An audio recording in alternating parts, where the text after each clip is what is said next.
Item number 7, real estate and development consultant, update on scope of work and previous work efforts by the real estate development consultation team. Mr. Buchanan.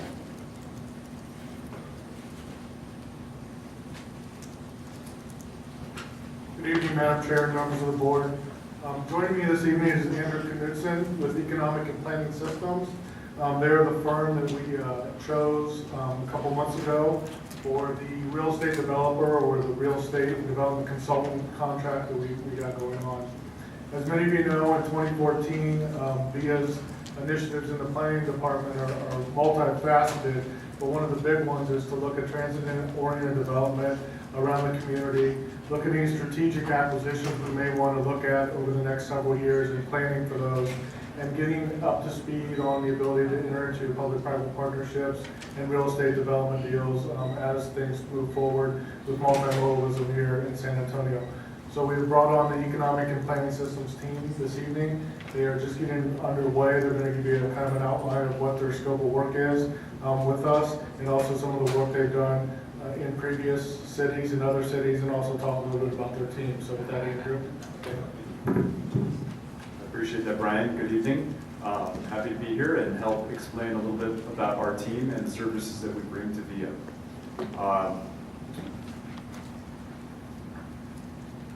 So the overall role of our firm and the effort of this project, you can see summarized here on this slide.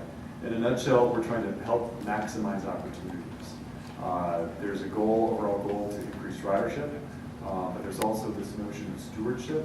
How do we apply the public funds that have been invested in VIA and get the fullest benefit possible out of them? Finally, partnership is key. Not only are there various public agencies out there, but there are a series of private developers that hopefully the VIA will be able to engage as we move forward with different development options.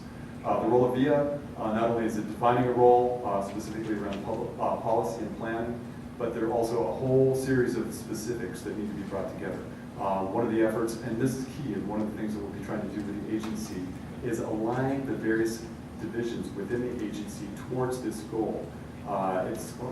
This joint development is difficult enough, and getting internal alignment is key, and something that is impediments and hurdles in other agencies that we've worked in. A couple other points that we're trying to do, draw from national experience. We think that we've worked on some projects that are pretty exciting. Obviously, there's a way to calibrate that to the local environment and local real estate market, but at the end of the day, there are iconic projects that have really transformed the brands of other agencies we've worked with, and we think that we can bring that in terms of the national experience. There is the third bullet up on the screen. I want to read that. Specifically, providing a platform for land use economics to underpin the TOD and joint development process, public-private partnerships, and financing strategies. Our technical analysis will give you the platform to be able to engage in partnerships. The data are solid, and you'll be able to understand the various pros and cons of different options and move forward with confidence. And then lastly, funding. Our team has a variety of ways to bring funding to the table, whether that be local or with relationships here in the state or federal agencies. Here's an overview of the structure, and I'm going to speed up some of these first slides in the program. I'm going to go into a little bit more detail, but ultimately I think we can give you this overview relatively quickly. Our team involves URS out of the Dallas and Austin offices. We've worked with them on other transit agencies around the country. They bring expertise related to transit systems, ops, funding, and FTA compliance.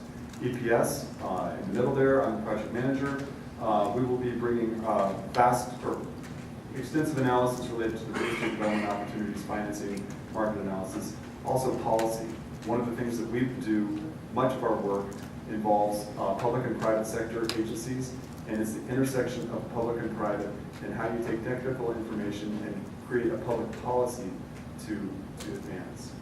We also have Vickery Associates and 4M, which are local team members. So economic and planning systems specifically, we have 4 offices. I happen to be in the Denver office, and transit work represents about a third of all of our work. URS, obviously a very large firm, $50 billion in transit experience. We will be working with Austin and Dallas offices, and their knowledge, particularly of Texas and their TxDOT, will be very beneficial. Vickery, a local civil engineering firm, and their local knowledge is very helpful, and their technical work related to civil engineering will be an advantage. 4M Realty, also very knowledgeable about the local real estate market. Not only will they be giving us the market inputs for our feasibility assessment, but they also have a network in terms of understanding the opportunities in the market. Program approach, number one, how do you increase organizational capacity? It's one thing to evaluate the various options from a technical perspective. Ultimately, what we want to do is convey that expertise to the staff and build capacity of the whole organization. We think in terms of program approach, there's some prioritization of opportunities that needs to happen, and then moving forward with joint development efforts, especially the process of how you work with those proposals on the whole, and ultimately engaging the developers on specific projects. We can come back to this if there are questions, but here are the 4 key players that will be working on the project. Here's some examples of joint development that we've worked on in the past. I think the Denver Union Station is the most interesting at the moment. It's amazing how much investment is going around this central node in downtown Denver. The amount of investment that RTD, your counterpart in Denver, has done with this facility, and the amount of leverage that's occurred in terms of private sector development around this facility is absolutely incredible.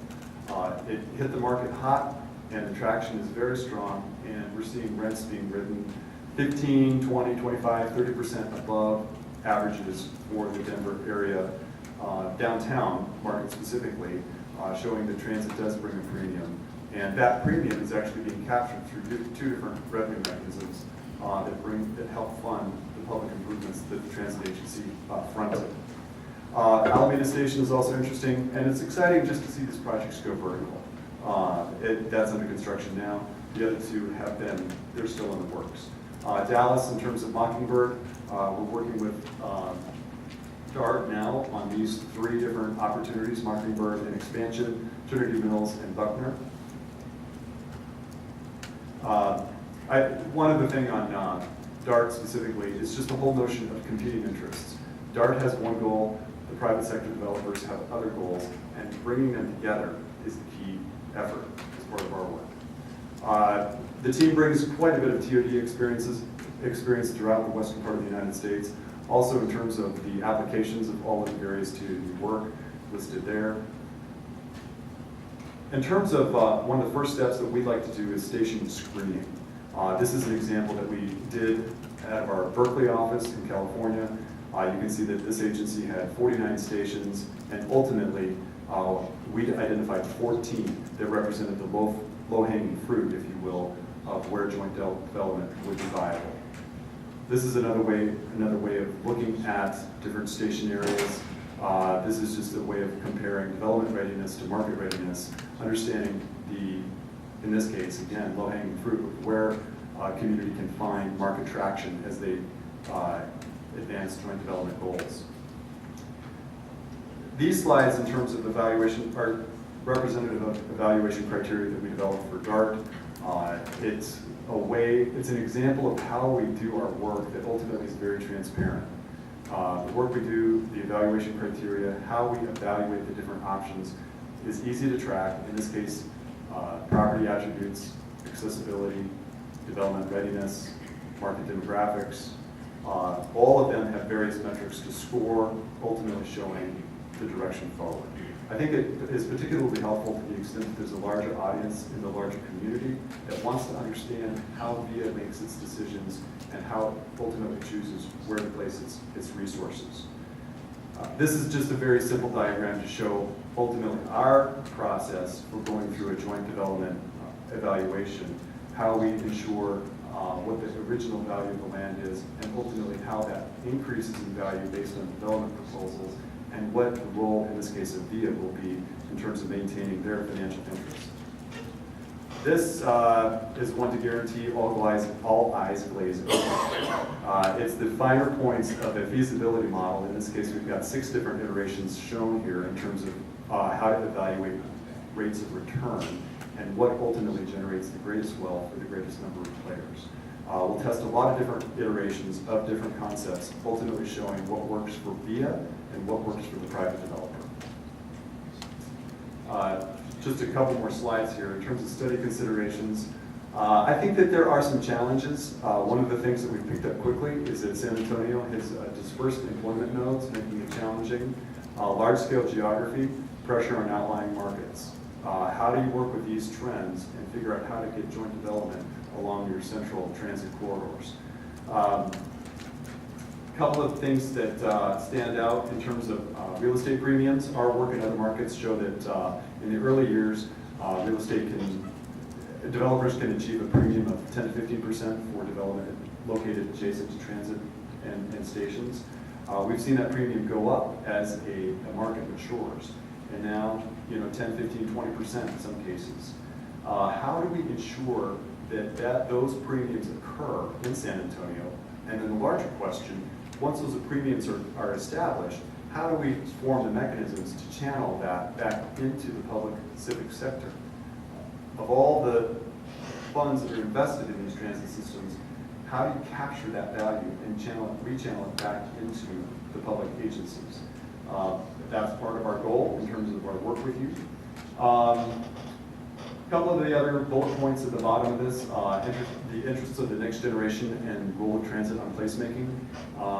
The communities that are capturing Gen Y are those that are going to succeed in the future. They represent the motivation and the brain power of what's going to make these communities succeed. That generation, that labor and talent is migrating to specific locations across the country, and employers are following the talent. What can you do as a community to attract the talent initially? And what does Gen Y look for? They're not looking for automobiles. And General Motors has issued a study, this is interesting, it was published in the Atlantic, about the declining ownership of vehicles by Gen Y. They're worried. And they're trying to figure out how to compete that and maintain their market share. It represents an amazing opportunity for agencies like VIA to be able to step in and cater to a particular niche in the market that is a very important niche for larger economic development goals of the community. So finally, placemaking, it goes hand in hand. And how do we create nodes of development that are very strong and really start to leverage what transit can bring to a community, much more than just ridership, actual nodes of placemaking throughout the community. I do want to mention that there's synergy with the City of San Antonio in terms of the comprehensive plan effort. The city selected economic and planning systems to help them in terms of their preliminary analysis on 3 different components related to their comp plan. Vickery Associates happens to be a sub with us on those plans. And what we're going to be looking at is market drivers. And one of the key issues is documenting the way that transit affects growth patterns. So we will be very much integrated into the city's efforts on comprehensive planning, and transit will be part of those conversations. Just a couple slides left in terms of next steps. We think there are 2. One is to focus on processes and procedures. How does the VIA staff go about as representing the agency in joint development? We'll be helping structure a framework for that. Then we'll also be moving into real estate development analysis. We want to screen opportunities, and then we want to move right into scenario testing. These are some specific opportunities. We're very excited about some of these. We think that all of them are unique. We've got the Robert Thompson Transit Center, Wonderland of the Americas, very interesting set of players and opportunities there. Brooks Transit Center and the West Side. Lots of pieces in play on all of these, and very, very interesting opportunities. So that concludes our presentation. Any questions? Mr. Knudsen, I'd just like to say that we're very pleased with the presentation and with its comprehensive vision and its your experiences in other places that have really taken off far in excess of the percentage increases that you mentioned from being transit proximate. I come from a sort of Hong Kong perspective where there's an excess revenue generated from the TOD placed back into transit. So, President, thank you for joining our team. My pleasure. I have a question regarding, so Brian, what is the process going forward? Obviously, this is sort of a multifaceted, a lot of variables kind of issue for us. I'm curious as to what, where, how this will play itself out in terms of board meetings, because I do think this is it's critical, frankly, to everything that we're doing. And Sure. I think we need to be as sophisticated as possible at the board level, not all moving parts. Yeah, as Andrew mentioned, I think it's a multi-faceted approach. The first one is to work with staff and develop a process and a plan so that we can review and look at opportunities throughout the community. But at the same time, we currently have some things on our plate that we need to analyze and look at. So we've tasked them with all that work. So we're going to run some concurrent activities here to work through that process and come to the board with some of those items that we have been talking about for several months now, if not years. Any other comments or questions? Question. What kind of proposals have you guys heard about on that over? If I can go back, the developer has talked about, let me just preface that by saying that we have just been retained, so I'm on a learning curve. And it's a steep learning curve, and we know a little bit about each of these 4 projects here on the screen in front of you. What I know about specifically Wonderland of America is that there's 2 different opportunities and evaluate. Could I suggest that this is a real estate item that the information may be more relevant in the executive setting? Could I? If we're going to go into any detail. Any details, yeah. And I don't know what you were going to say. So. I was actually done. Okay. That's as much as I plan to Say that you've looked at proposals that's been formed by it or. Right. And I think there's 2 different concepts that we'll be evaluating. My concern is just make sure that you guys don't have to waste a lot of time on certain proposals that were presented before in the past. That's the concern, Brian. Can you make sure that you understand that? Absolutely. Okay, some things have been put to bed. I'm sorry. I was just going to say that perhaps as a corollary to that, there are many opportunities, some better than others. There needs to be a sort of qualitative, I think, input from the board, as you do your work, because while something may look objectively the key thing for us to do, it may not be the high priority for us at that particular time. So I think there has to be sort of a give and take going forward. I want to make sure that, Brian, you of course know that, but that's sort of one of the hallmarks of the work that you do is you constantly get a feel from us as to where we think we ought to be. Absolutely. Dr. Kendra? And have you had a chance to look at, I was impressed that you mentioned the diverse employment nodes that exist throughout the city, and that always is a challenge. Although our nodes are small, many that you've worked with, as I see it. Have you gotten much into those nodes at this time in terms of the population and demographics of employment? Again, we're just starting that too. Interestingly enough, VIA has started this project right about the same time as the city has started its project. One of the things that we will be doing, and I don't know how far you want to go into the details of we are getting the QCEW data allocated by geography for all types of employment, and we'll be breaking that down by the 2-digit NAICS code to understand where employment is located and what the drivers of the different nodes are.